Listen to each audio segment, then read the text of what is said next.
My name is Melissa Scott, and I'm a 7-year resident of Lason Eldridge, which resides off of North Eldridge Parkway. And I'm also a project manager and engineer for ConocoPhillips Phillips 66.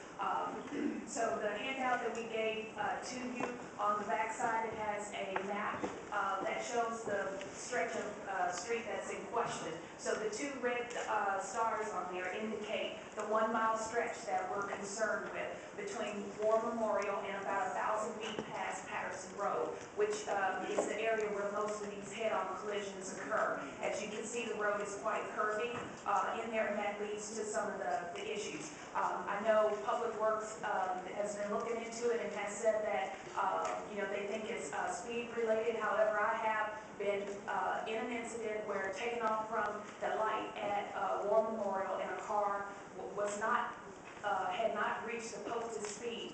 Hydroplane crossed the line, hit 2 cars, flipped twice, and ended up in the grassy area in Bear Creek. So it's not just speed related. So that's why we feel that there should be more of an impetus to get something done to prevent the cars that cross the line and end up with these fatalities. So options that we have been just observing around in the Houston area that could provide for a safer drive would be some type of barrier device down the center North Eldridge Parkway, such as the concrete wall that you see on the Beltway.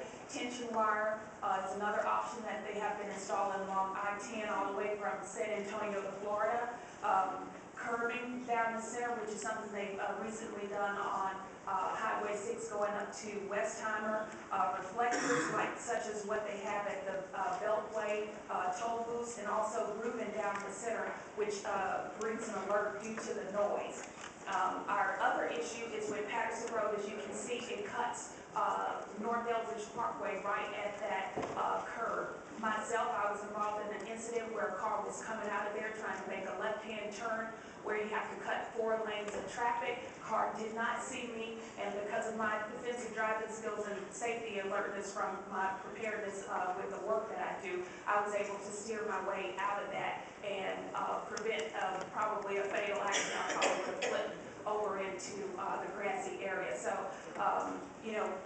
would like for Patterson Road to be closed. I understand that can't be done. So, maybe a no left turn if they can't get the power. I have been engaged with Gary Norman, found out, that they do have a project plan for April. However, in the 2 years that I have been communicating with Public Works, they still do not have a date for that power.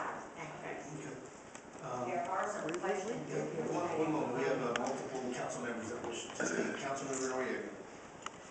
Thank you, Mayor Pro Tem, and I'm not going to take but a second, but I want to thank all of you for coming. This is exactly what citizens should do.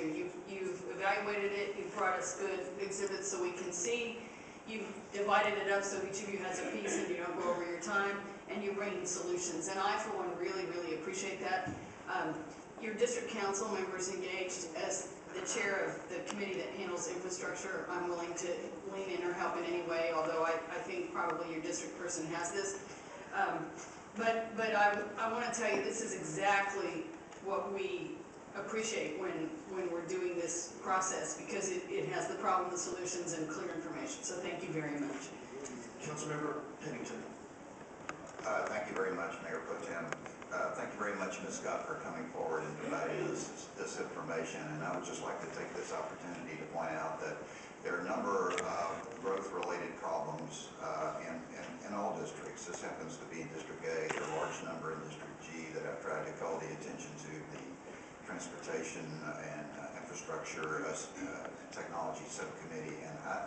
And you mentioned that Public Works has been very slow to come around on this, and I just don't think any money is allocated for the city to try to predict where problems like this arise. I mean, they should be aware of those things, and we don't always have money to cure all of them, but at least we ought to have some list where problems are listed, a chance to evaluate them, a chance to work them out, so when money does become available, we can move with dispatch and hopefully handle the ones that are more serious first. But thank you very much for coming forward to point out this problem that you have in your neighborhood, which I think is also a problem for many parts of the city because of the lack of planning of it. Thank you. Okay, I get to respond? Well, it's just time. Look, you still have some time if you want to ask a question. So I guess, I don't think in this instance it's money because the Public Works does have an active project that's open. It's just that they can't get the approval for the power to be run to that area. And that's the bottleneck. It's been the bottleneck for over 2 years. So I want to understand, what can we do? Can we get involved? Can someone else here get involved to get that pushed to the next level if the power company is the bottleneck? Well, I'm sure that CenterPoint's available for meetings with Public Works and your council member, and we try to put some pressure on them. Thank you. Vice Mayor Pro Tem Bradford. Thank you, Mayor. I see there's another speaker, Ms. Harrera, to speak on the same issue. So probably it's best that let me make a motion that rules be suspended and bring up the Public Works representative after Ms. Herrera speaks with a question of what Public Works has done, what action plan they have in place on the site. Discussion, favoring, opposed, motion carries. Thank you. Thank you.